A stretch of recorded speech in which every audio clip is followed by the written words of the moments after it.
Amani katikati ya makwazo. Amani katikati ya makwazo. Neno la Mungu katika kitabu cha Luka ile sura ya 17 mstari wa 1 na kuendelea. Yesu alikuwa anazungumza na wanafunzi wake kwa habari ya makwazo.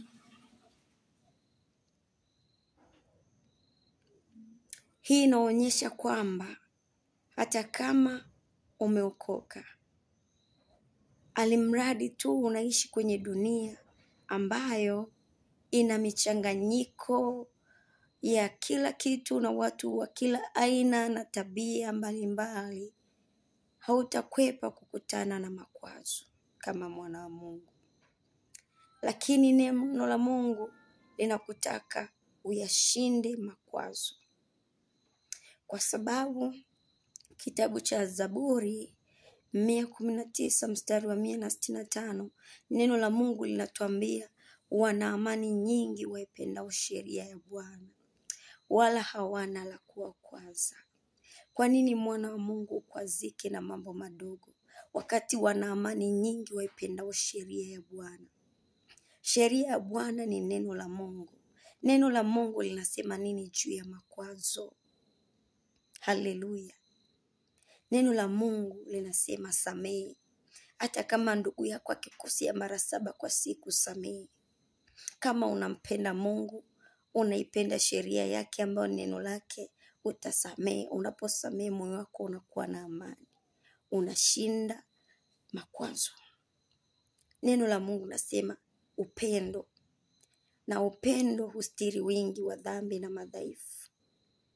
Unapozidisha upendo, unashinda, unakuwa na amani katikati ya makwazo. Lakini pia jambo ambalo litakusaidia zaidi ni kumwomba Roho Mtakatifu akusaidie na kuongoze ili uweze kushinda makwazo. Mungu akupe neema ya kuwa na amani katikati ya makwazo.